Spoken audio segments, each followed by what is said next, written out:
we are so pleased to have you with us, joining us online. We also have a few people here with us in the store. Things are going to look, and they're excited, hey. Things are looking a little bit different for that reason. And this is our first hybrid event of the pandemic event season that's gone on now for 60, how many months? 16 4 years? years. Yeah, 4 years. 4 years, 1,000 years, something like that. And I know that many of you joining us online were with us for Byron's last launch earlier in the year, and that many of you are shoppers with us, and we are so grateful to you. My name is Stephanie Jones-Byrne, and I'm the director of off-air events here at Malaprops. And I just want to say a few things and then get out of the way, because I know you didn't come here to see me. So first of all, thank you so much if you've already purchased your copy of Seasons of a Magical Life. We appreciate you. Byron has been busily signing books and will sign some more. So feel free to get more books, and she will come back and sign those copies. And we do have more on the way. So feel free to place more orders if you need a gift or if you haven't gotten a copy yet. Also want to say that we encourage you to ask questions this evening. If you are joining us on YouTube, you can do that by signing into YouTube and using the chat. Just log on and type a question whenever it pops into your mind. Start your question with the letter Q, if you don't mind. That will just help us to make sure we're picking out the questions from any of the other laudable comments that you're making throughout the event.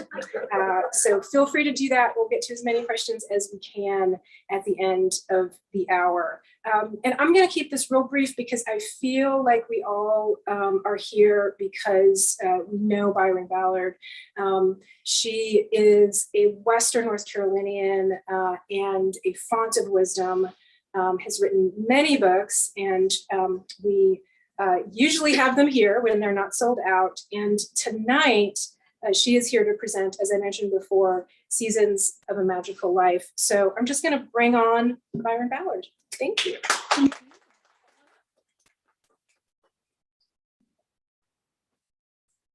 We have to be so careful because neither Stephanie nor I had masks on. So we did the dance of Delta so that we weren't within 6 feet of each other. Yeah.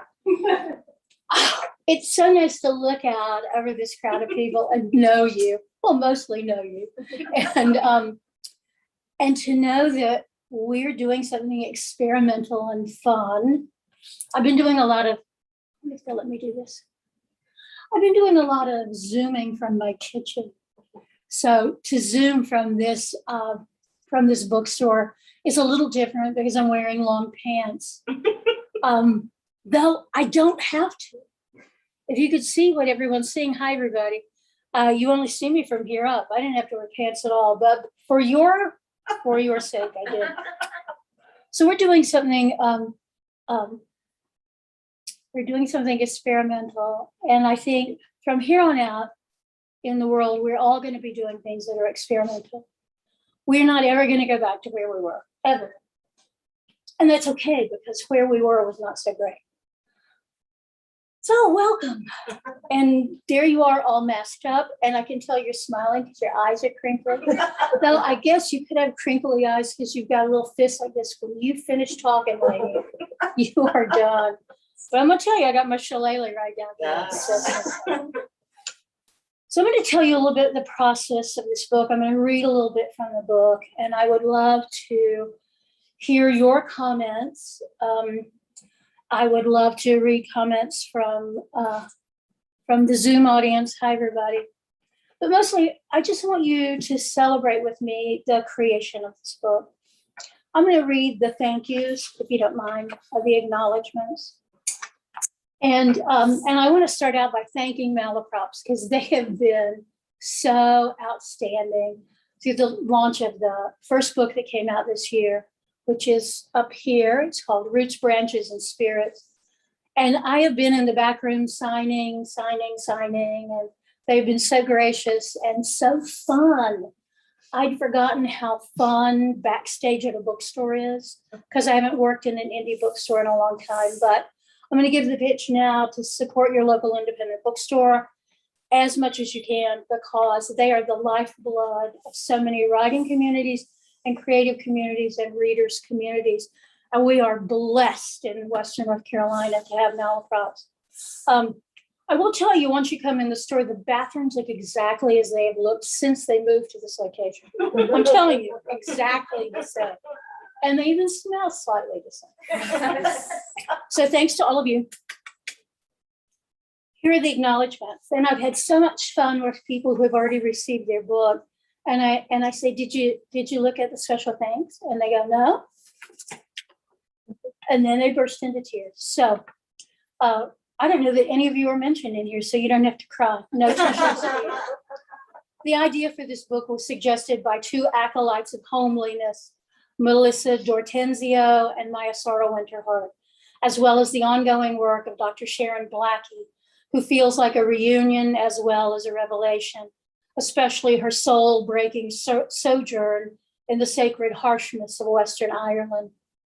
Dr. Martin Shaw's exquisite work in modern animism inspires and confounds me. To these earth-dirtied souls, I owe my thanks.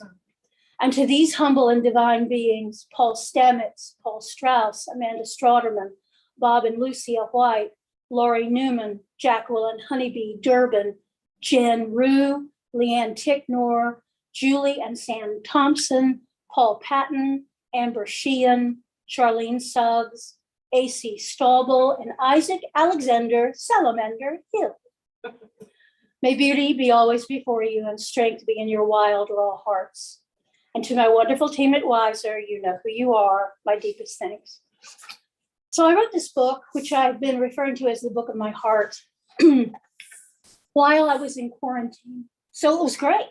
I got to write a book about farming and tending while I was farming and tending.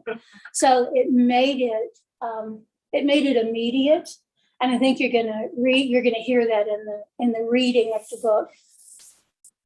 But the intention of this book was for my pagan community and my earth religions community, to invite them / you to deepen your spirituality through a deepening connection with the cycles of the agricultural year.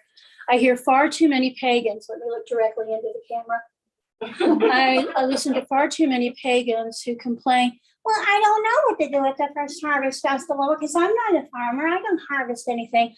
And the idea that we can't think of something in a non-literal way, but think of it as an invitation to consider what the word harvest means, drove me to write this book because I was so tired of going onto social media and haranguing people. So that's the process. I would go out into the garden early in the day and I would come in, I would work on a chapter. I got to almost do it season by season, so that was good too. I want to read you the preface. The foreword was written by my good friend Amy Blackthorne, who is an author herself, and who spent about a week down at the little farm that I talk about in the book. So her foreword is it's very humbling to hear her say such kind things. This is the preface, because I have a hard time starting. So there has to be a foreword, there has to be a preface, and then possibly an introduction. And then every chapter has to have an introduction before we dive into the meat of it all. So here's the preface to the introduction. The gabble ratchet and the deepening dark. My continued exploration of homeliness must also embrace the season of lengthening dark. For those of you who are unfamiliar with this use of the word homely, in this context, it means home-like, cozy, safe, as the British use the term. I tend to play with language, as you all will soon discover. So unfamiliar or tweaked words and phrases will be found in the glossary at the end of the book. At the Goddess Temple this morning, the priestess led us on an exploration of this dark time and the importance of sitting in it, being in it, learning from it. In the guided meditation, I saw the remaining days in the intense agricultural year stretch before me like a long hallway, or better, one of those collapsible spy glasses, one that grows denser as it looks towards the solstice. In my spiritual tradition, we cheerfully refer to the months after the summer solstice as the time of long dying, and particular attention is paid to the few weeks after Samhain, the final harvest. These are the weeks, the hours of the deepening dark, when messages from the unseen people are lessening in frequency, but more potent, more desperate for a hearing. Breathing into the meditation, with the dark spyglass clattering ahead into the shadowed future, a distant sound spun into my mind's ear. Dim, closer, close. As in nature, they wing their way northward past my window. The gabbled ratchet passed through and over and around me. Wild geese flying free high above the black river of Sawantide descending. I am counting down the darkening days now, watching every sunset, one eye on the clock. Earlier, earlier. The rose fingers of cloud and expectation caress the western mountains, spotlighting the edge of the horizon and the silhouette of the silver birch tree. And the night rises up on all other sides, flowing in to fill the void of the lost day. This is our world now in these last days of the old agricultural year. There is an invitation in this early exchange of light and shadow and in the long nights. Surely part of that invitation is for each of us to sleep more deeply, to rest more fully, to practice radical self-care as well as healing. But the other part of that invitation is the opportunity and possibly the requirement to sit with the shadow and in the shadows and to acknowledge our connection, our profound debt to these shadows. This book is an invitation to modern pagans to return to a simpler and quieter time, either literally or virtually, through letters from a small forest farm in the southern highlands of the Appalachian Mountains. It looks at the agricultural year as a starting space for a deepening of earth-centered spirituality. Borrowing a conceit from English writer Dorothy Hartley, the book begins with a set of backstories to ease the reader into a place between the toil of the pre-industrial era and the uncertainty of the modern one, a place where the fast-moving stress of modern life can be affected by a better connection, not only to the natural world, but also to the elegant expression of the year as communicated through seasonal festivals and celebrations. The essays are set in the beginning, not only to give the reader a map of our journey, but also to introduce some ideas that will better inform that journey. The backstories form the legend of the map, as well as the compass rose. If we are to step forward with more courage and less fear, if we are to feel empowered and also know the uses of that power, we must sit in this uncomfortable, feral, and dangerous darkness. We must come into relationship with the shadow and welcome the wisdom that resides in, permeates, and rules this endarkenment. Do you see them now as you peer into your own spyglass? Can you hear their approach, flying southward, following the path of the old river? As the fierce cry of the gabble ratchet explodes in our hearts, we are called to wing our way into the dark, the shadow, the end that always, always signals the inevitable beginning.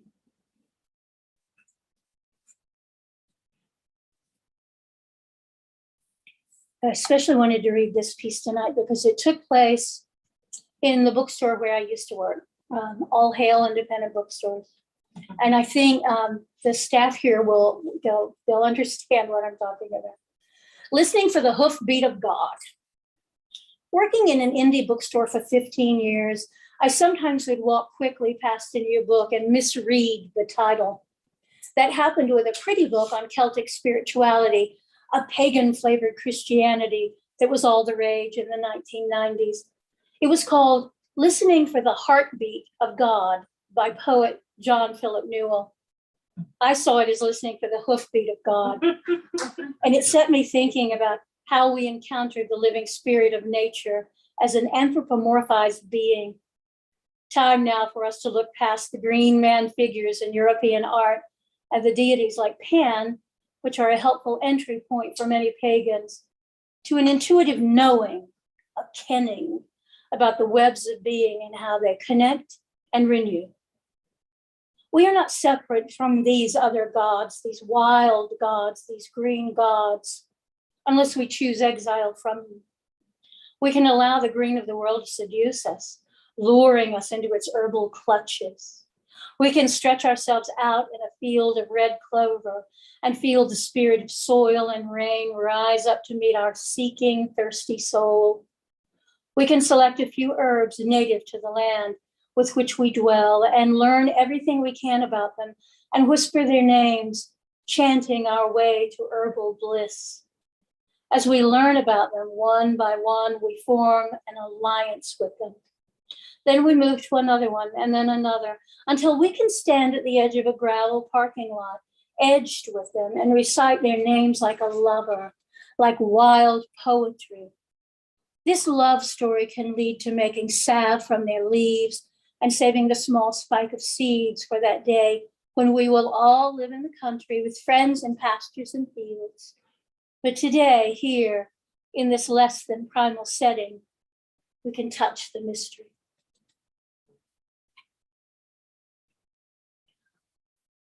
So much about this place is magical. Yeah, I want to read this now. So much about this place is magical in the contemporary sense of that word. It is a charming cottage set back from the road with oak and holly trees standing all around. The neighbors still consider it a witch's house and warn newcomers not to disturb us, though we haven't had an outdoor ritual there in over a decade. The memories of Saturday coven meetings in the woods have lingered with the oldest inhabitants, and they obviously feel the need to pass on their knowledge. Ours is a place where the scent of magic still lingers in the little woods, where old stories have set their seal on the place. All the world is the same, you know. The scent of old magic lingering amidst the highways and skyscrapers, leaking out of the 1,000-acre cornfields of the Midwest, peering over the edges of mesas. In the times before our times, mostly easily found now in fairy tales and legends, magic was as tangible as dew. It was used by all sorts of folks, priests and midwives, children and elders. Magic was felt in the everyday, with only high magic reserved for the most significant occasions.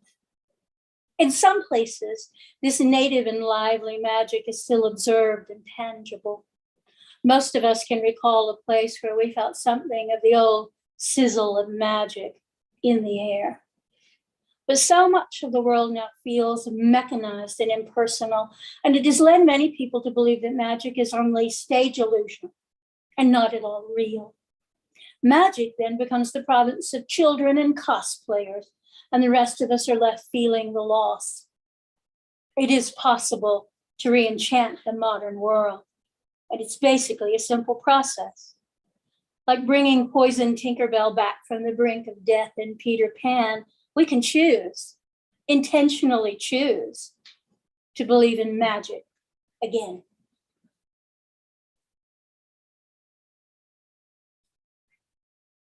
I chose so many things to read, and then I get there and I go, oh no, I want them to read that when they're sitting in their chair. Oh, take a nice deep breath for this. I'm gonna check the time real quick.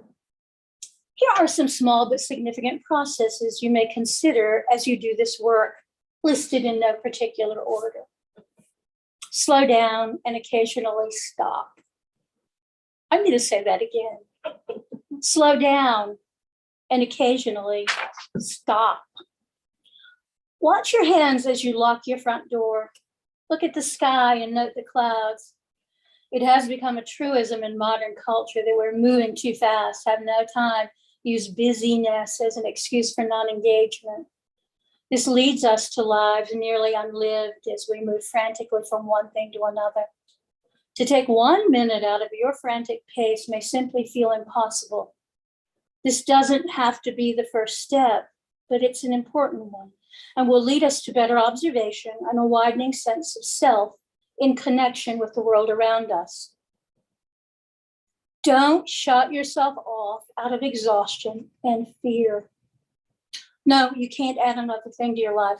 You're too tired and you feel too vulnerable, and it, whatever it is, doesn't feed your family or advance you in your career. You have learned that keeping your shields up serves you very well, and you haven't had to deal with other people's rank emotional sewage. Sometimes, given the world in which many of us function, this is the only way to survive to the end of the week. You can ease yourself in by observing when you are in a place of relative safety and remembering that opening yourself to the energies and vitality of the world around you will actually help you and add to your internal stores. Delight in impermanence. As you solidify your ability to observe changes around you in a way that doesn't frighten you or make you anxious, it may be important to remind yourself that all things have a season and to find as much joy in the grape hyacinths as they bloom as you do in the photo you posted of them in your social media account. Delighting in impermanence gives us all a leg up in dealing with change, which is inevitable, but doesn't have to be hurtful. Practice slow seeing. It can also be called small seeing. We're encouraged by the dominant and dominating culture to see the big picture, which helps us with planning long term, but can lead us to think that subtleties and common things don't have as much to teach us and therefore have less value. As you get into your car, take a moment before you close the door to look at the world that would be outside in a moment. Note the sky, the ground, look through the windshield and towards the horizon. Stop telling yourself that this is silly and unimportant. Unless you are one of the people who are fortunate in your home, work, and social circles, you may encounter all sorts of resistance to the magical thinking this book invites you to. There may be gentle amusement at your childlike view on the world, which is easy enough to step back from. You may be met with some scorn and smart remarks. None of that matters as you reacquaint yourself with the world you inhabit, one leaf at a time. Abide in silence. This may be the most difficult of all for those of us who can hear, but also the most important. Our world is not quiet. Even if you abide as we do on a small forest farm, there's always sound. Human-made sound, animal and bird sound, wind through trees sound, rain on roof sound. Silence then becomes a state of mind, as we found with bewilderment, that we actively enter into to learn what is kept from us by the wall of noises that we inhabit. Silence can signal danger, as it often does in the natural world. Silence is part of death. In these ways, silence is more than turning off the phone and shutting your mouth. It gives us the opportunity to alter our consciousness in such a way that we open our souls to a different sort of integrated experience.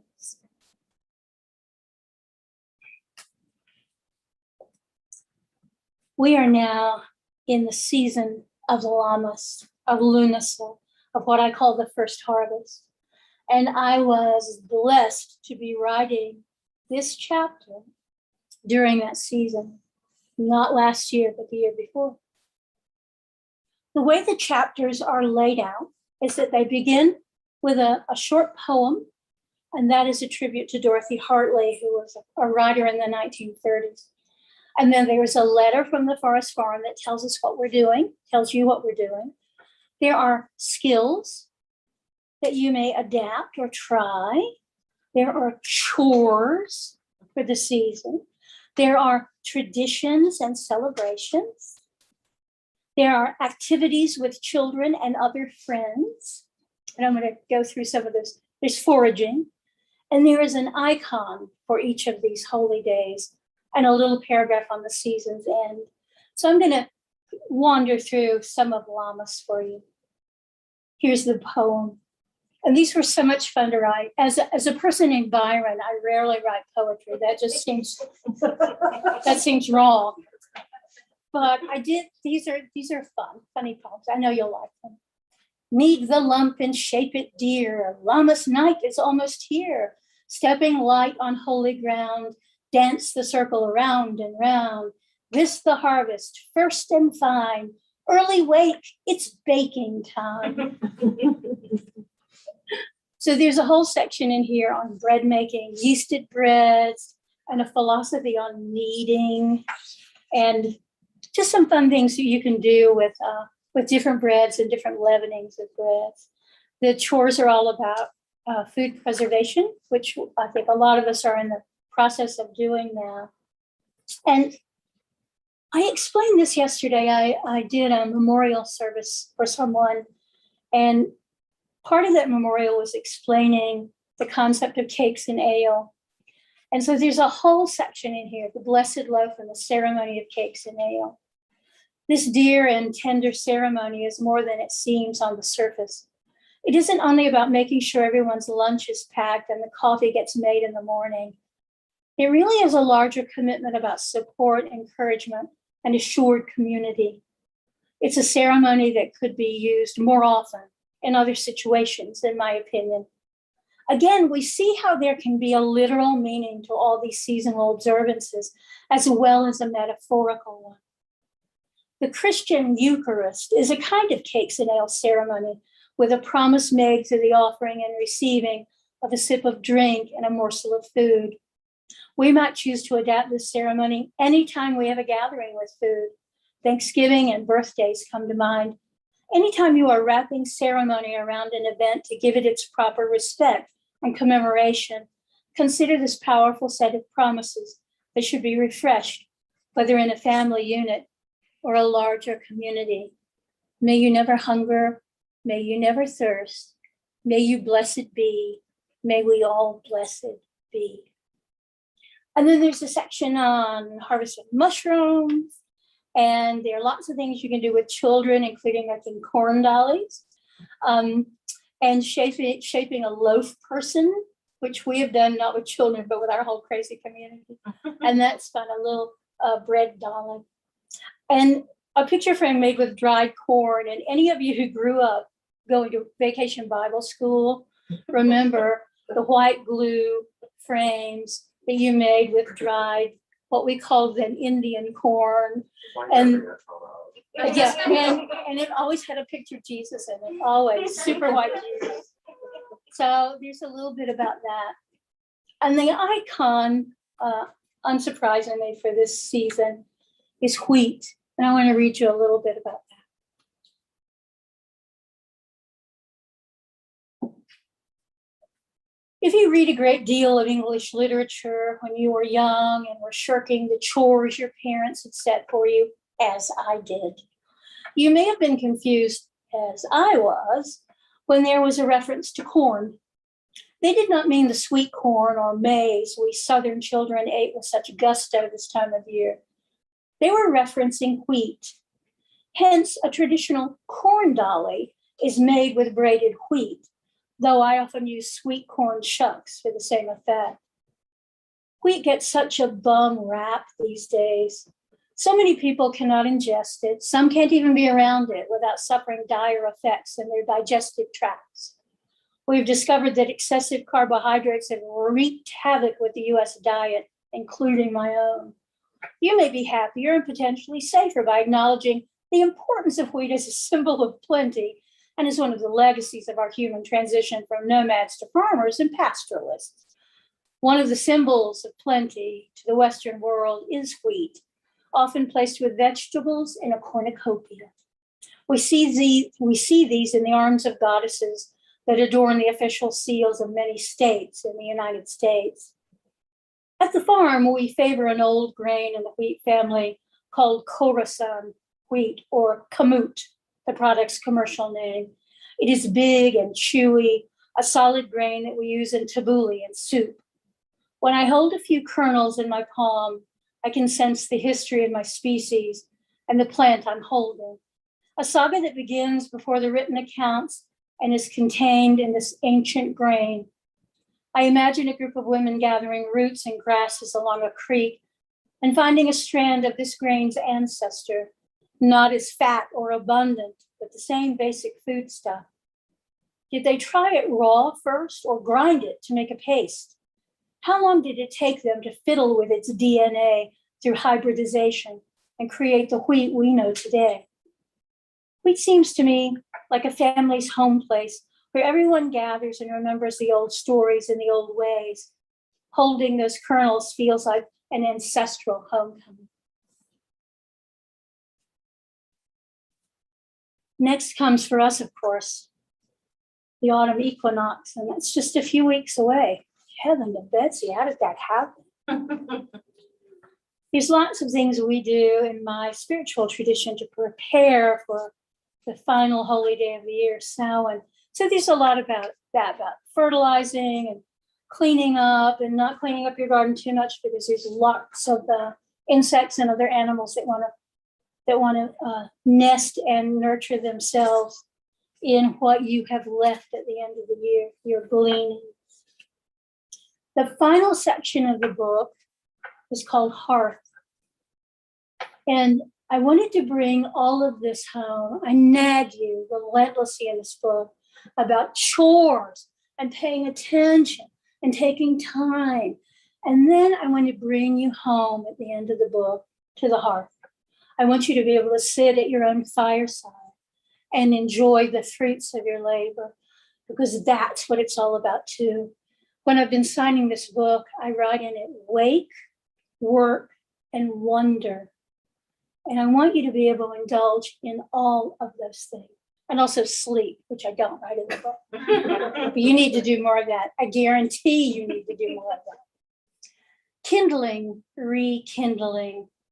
This final section is a place to integrate some of the ideas we've explored and the other parts of this book.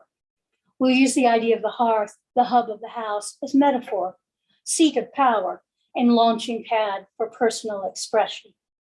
It is about an old-fashioned notion of homeliness and the act of kindling something like hope in the very heart of our woven world. And most of this takes place from the kitchen and the kitchen table. And it's things you can do like ironing. Go ahead, you can wrinkle your nose under your mask.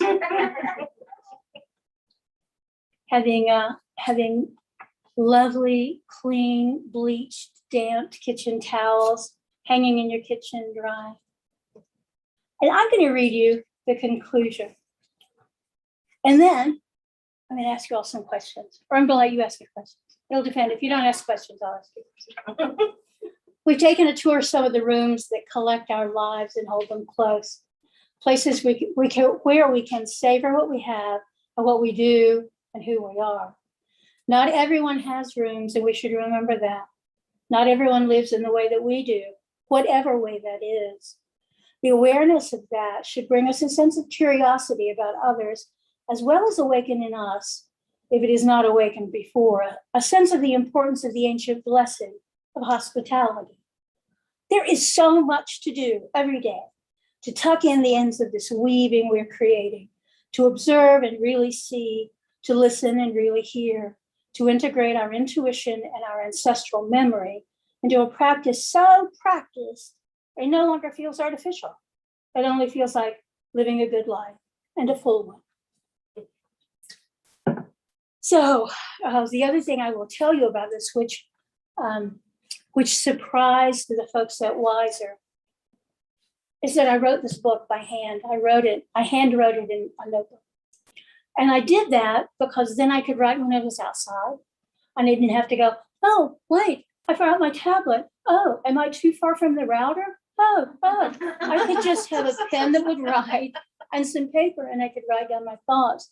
And it meant that when I was touring, I could do that too. So I told my publicist team at Wiser, they said, well, what's unusual about this book? And I was like, I don't know.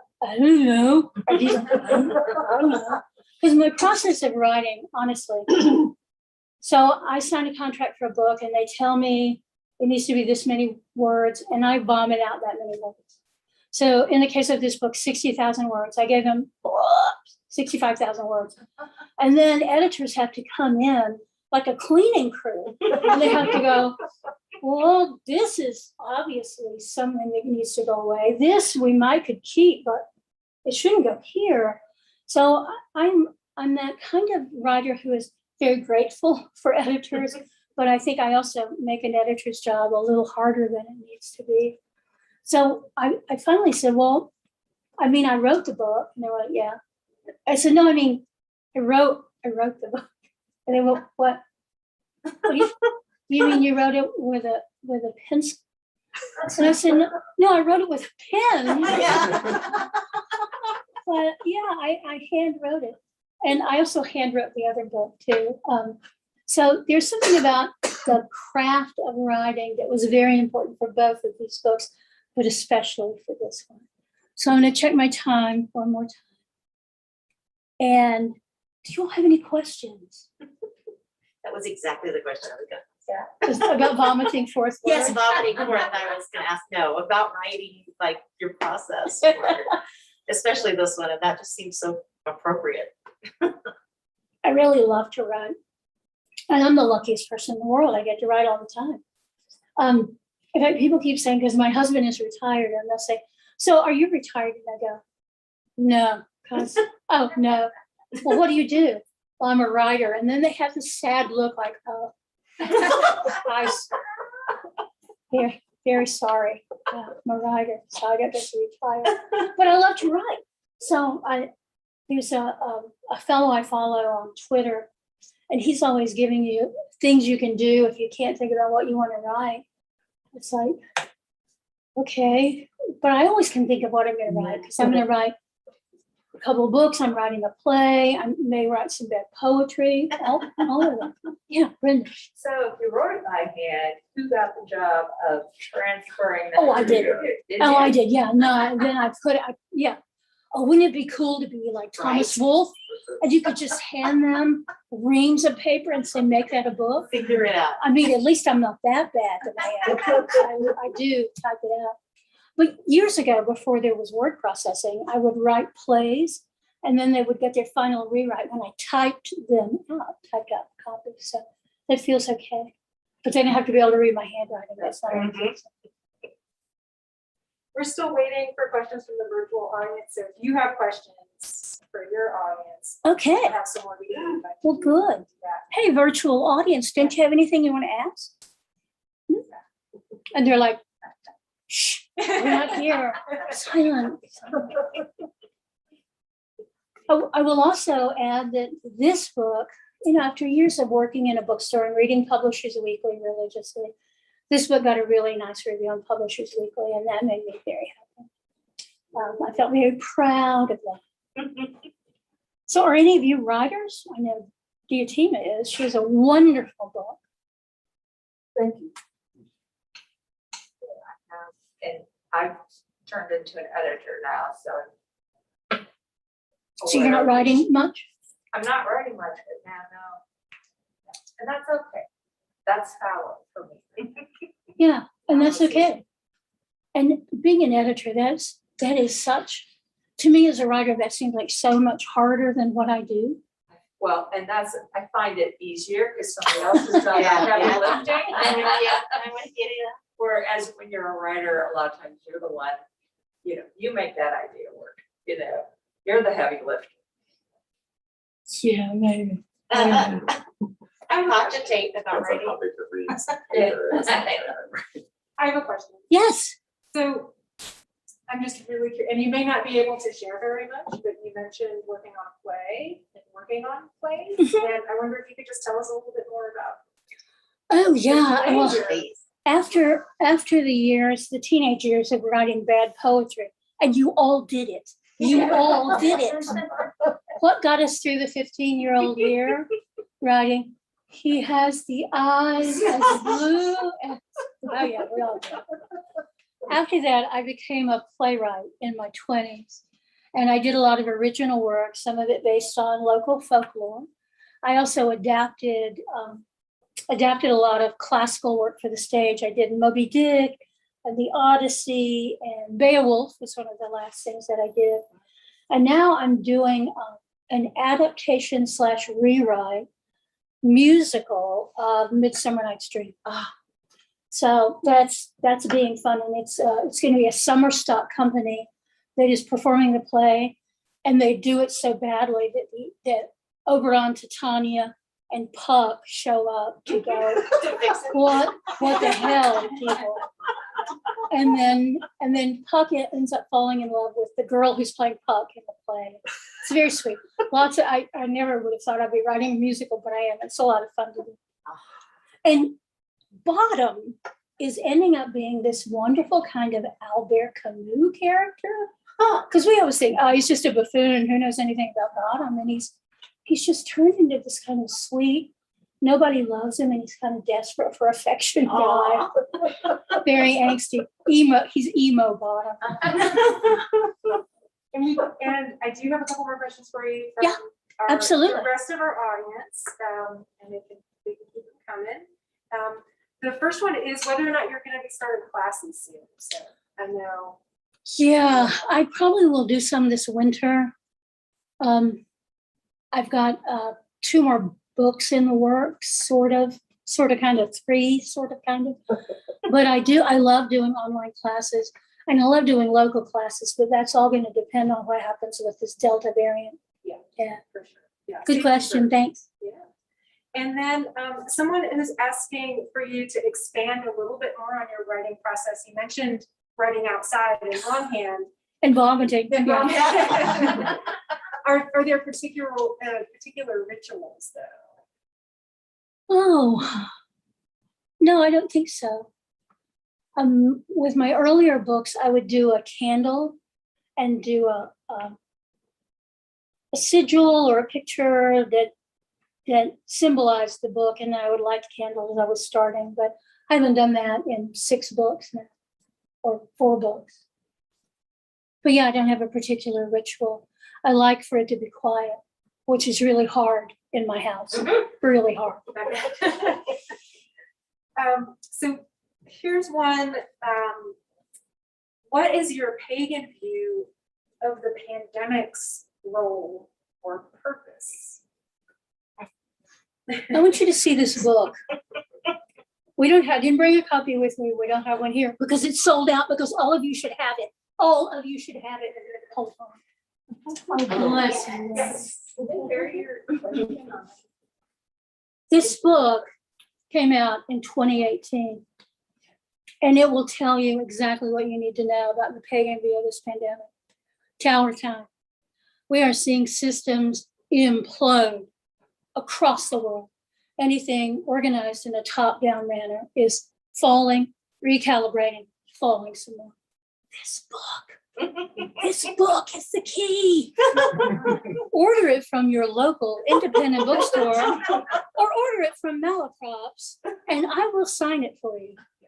And they're all going to go in and say, it's the one with the red cover. Right. Earthworks ceremonies in Tower time.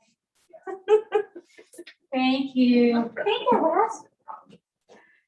And Byron, thank you for that. I should have said maybe you should repeat the questions just in case you can't hear me talking. I mean, I think context, they're in the chat, you can see them. Yes. And there's context.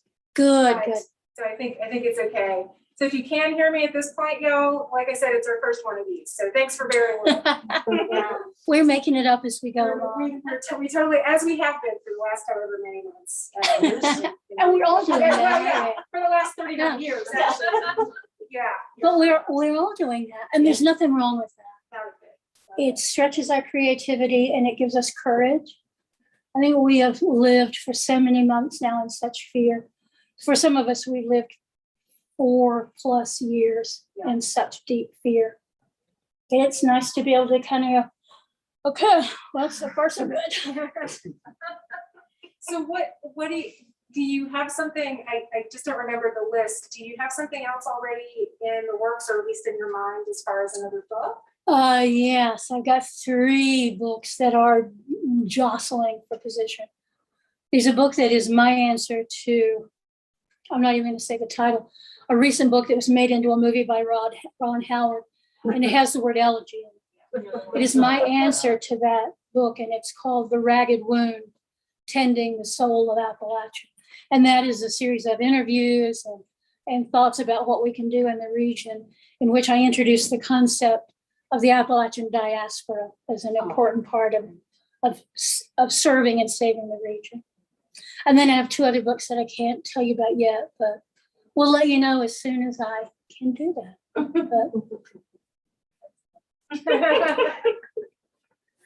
I know it sounds like this book is a lot of complicated things like cleaning your tools and making bat houses, but I really try to make it easy.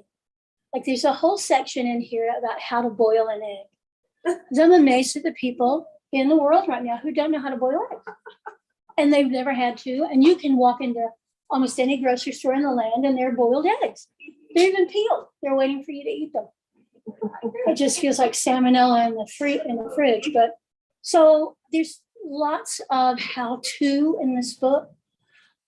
But it also invites you, if you like the idea of spinning, to try it out and to get yourself a spindle and to go to some wonderful place like Earth Guild right down the street and get materials to try out a lot of the things and see how they work for you. So I'm just hanging out here for other questions. And then in the short term, one of the things that we like to have folks who do events with us do is actually recommend other people's books. Obviously, we want everyone to buy all of your books. But do you want to share with us anything else that you've been reading or anything you think other folks in the audience should pick up? Oh gosh, I have a whole section in the back. Okay. So that makes it easier because this is the kind of question that I go, right. And then I think, oh. And just if there's a couple like particular highlights, or even if it's just the best, racy romance you've read recently, whatever No, the book I read recently that was a disappointment to me was Terry Pratchett's last book, Shepherd's Crown. And it's because it was not, Terry Pratchett obviously did not write it. And so I would read a section and I would go, oh, it's classically Pratchett. And then I would read a section and go, I don't know who wrote that. So that made me sad, but I was glad to honor his estate and do that. There's a terrific book. If you haven't read it, please get it and read it by Sharon Blackie, Dr. Sharon Blackie, If Women Rose Rooted. It's an extraordinary book, especially for women, but not just for women. If women Rose Rooted, R-O-O-T-E-D. There's a local woman, Ashley English, who has done a bunch of books on canning and preserving and homesteading. Any of her books are worthwhile. I just love them. Dorothy Hartley, who I've mentioned before, she has a book called Lost Country Life. And that was first written in the 30s, but there was a reprint in the late 70s. And she's walking the edge between the remnants of the pre-industrial revolution world in England and what was then modern world pre-World War II. And it's just beautiful, beautiful, beautifully written book.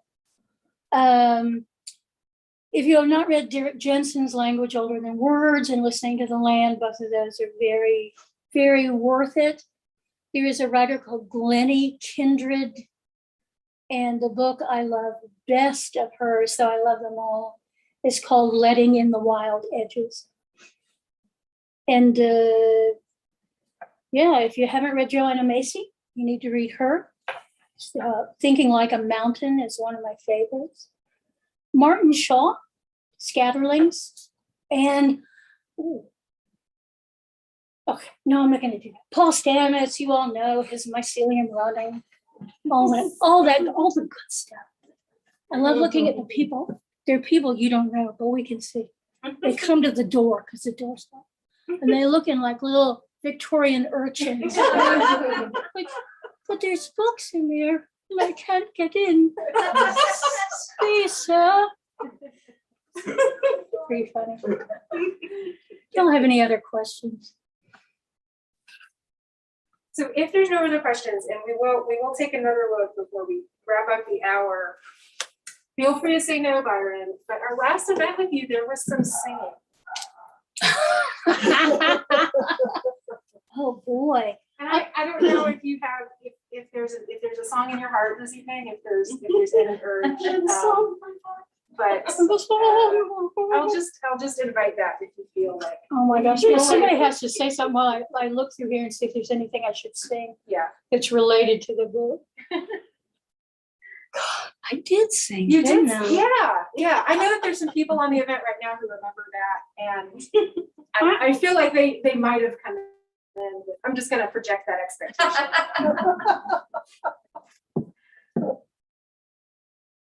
Okay, I have to see if I can remember the pagan version of this. We filk songs all the time in the pagan community because we were all laying low and being burned at the stake while the great liturgical music of Christianity was being written. So we often steal Christian music. But there is an old, and I love gospel music and I love all of those spiritual music. There's one that we've changed the words to. We'll see if I can remember it all. But it's perfect for the season. And if you know it, sing it. Come, ye thankful people, come, raise the song of harvest home. All is safely gathered in, lest the winter storms begin. For our nature does provide for our wants to be supplied. Come to our old temple, come, raise the song of harvest home. Thank you. I felt that, yeah. That's my feel. I felt that. That was lovely. That was lovely. Thank you. Thank you. Any other questions from our home viewing audience? I'm gonna have a sip of water. Yeah, water's a good time to wait for the little bag. I saw Ronald Hutton. Some of you will know who he is. It's a very famous bon vivant man about town wearing a snappy waistcoat. And he was at some event where he knows his material so well, he just keeps talking and talking and talking and talking. And he took a bottle of water like this, and he kind of posed. He put his hand on his hip like this and turned sideways and down, chugged the whole bottle like